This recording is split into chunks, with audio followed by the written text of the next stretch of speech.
My name's Scott Smith. I'm a member of the Kentucky State Chamber's Environmental Committee, and what I want to discuss right now is water quality issues as it relates to the regulated community in Kentucky. The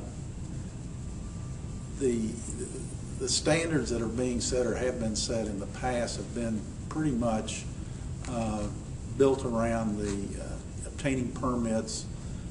You get your permits, you do what you meet your water quality requirements in the permit, and then you're okay.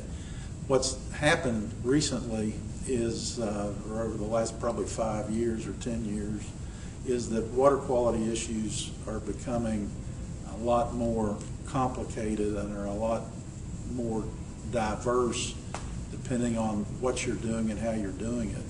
For example, just yesterday we received notification from the Kentucky Division of Water that the anti-degradation requirements that we are currently working under and thought we had an agreement to proceed has been, certain portions of that have been denied by the Environmental Protection Agency. Specifically, what they want is a much more quantitative analysis of things like socioeconomics and alternatives analysis, where you've got to where you're discharging into waters that don't meet water quality standards, or that the 100% of the assimilative capacity of the stream has been consumed. Now, these additional requirements, and it's too early because we haven't had a chance to really review the impacts of the, what has come down. But I think it's safe to say that there's going to be considerably more requirements to perform these alternative analysis, socioeconomic analysis, than we've ever seen. One of the big questions that I have right now as a result of the letter is, where are we with our existing permits that are in play or that are at the state, and what types of requirements will the applicants be required to submit during this interim period. I think it goes without saying that we've got to get some feedback from the Kentucky Division of Water in terms of what happens during the interim periods and what is going to happen during the regulatory period, because at some point they're going to have to take these ideas, put them in a regulatory format, and they'll go through the public notice, public hearing, statement of consideration, and they have to take them before the state regulatory legislative oversight committee. So there's a lot to be done here. There's a lot to look at with anti-degradation and how that is going to work its way out. On the surface, it looks like 3 pretty simple provisions, but these provisions will require a number of moving parts to be incorporated into the permitting process, and will give the environmental groups and others more areas to comment on and to disagree with the approach on. And I think that without question, the bottom line to all of this on the anti-deg issue is going to be, it's going to take more time to get the applications put together where the anti-degradation requirements will apply. It's going to be more expensive. It's going to take more time to get a permit reviewed. it's and you're going to have pretty substantial requirements to meet in terms of quantifying.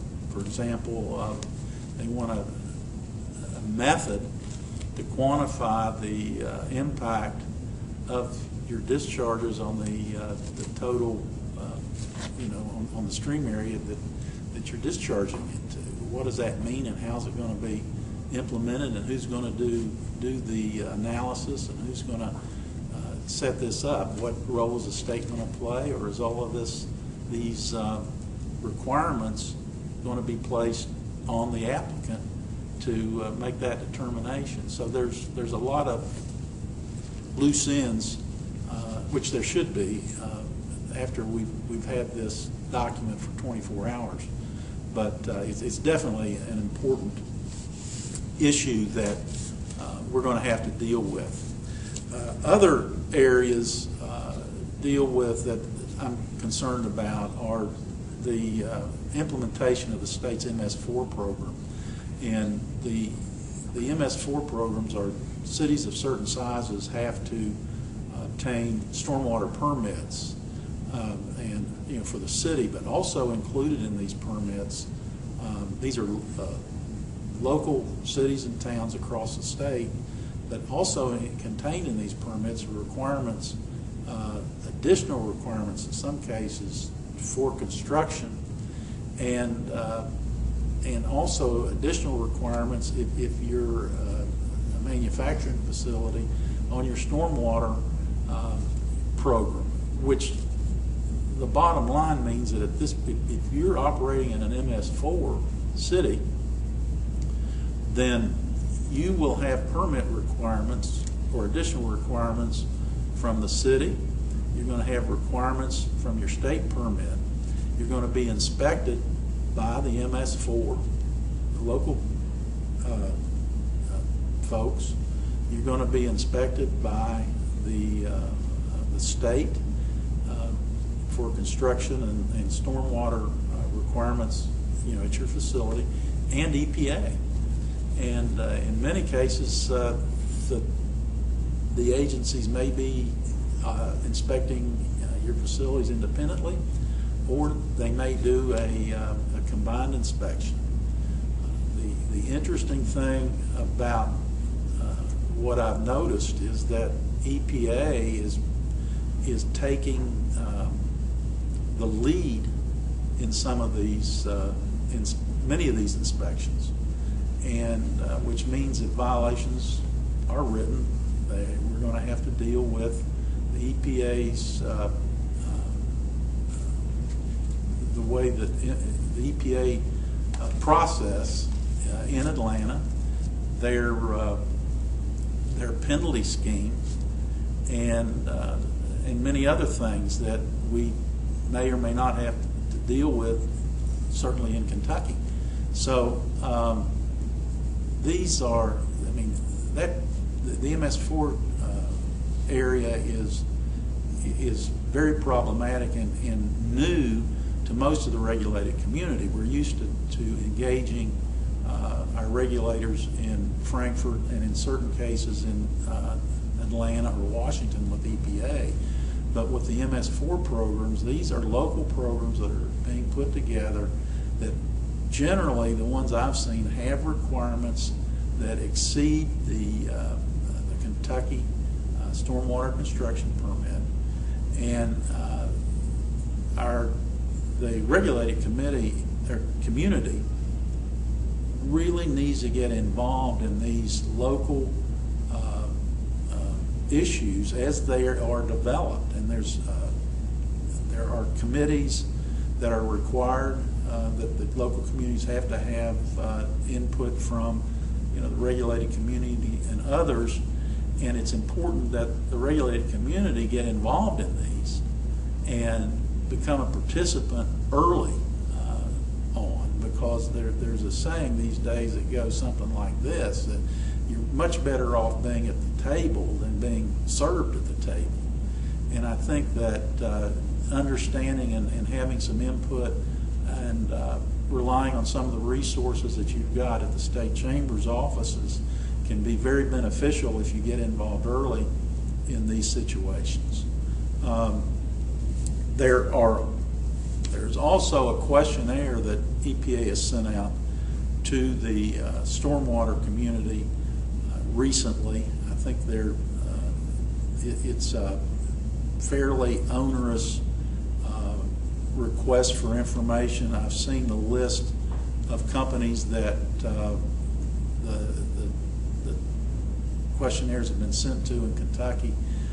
They spend a lot of time trying to get information, more information on your operation, on the financial end, and you know, the money that you have in your operation that's not publicly available, certainly, than they do on some of the environmental things that they claim that they need some answers on.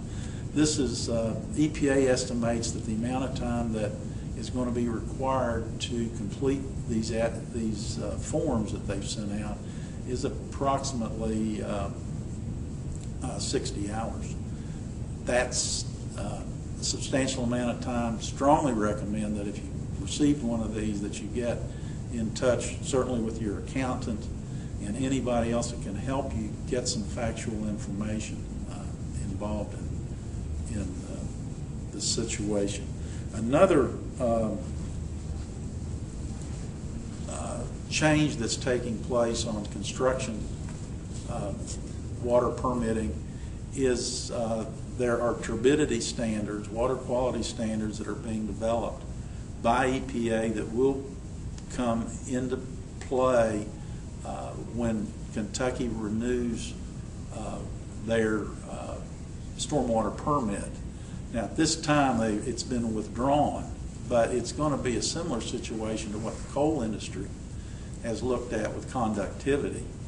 And EPA just this week withdrew the turbidity standard and is reworking it. We should see a draft of their new idea in December, with they're hoping to have the rule finalized this spring, probably in May or June.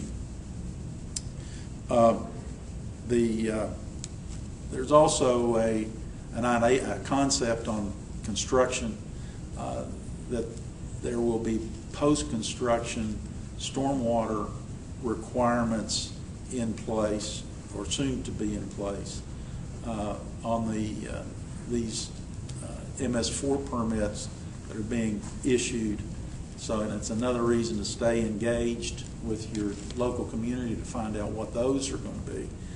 Those could be things like requiring you to retain 80% of your stormwater on site, and figure out ways to manage your stormwater so that it doesn't discharge, or if it does, the discharge that you have, what they're really looking for is that the flow rates and the water quality resemble what you had before construction commenced. So again, this is a pretty big issue if you're going to be in the land disturbance construction area in the foreseeable future, and that's something that you need to keep an eye on. The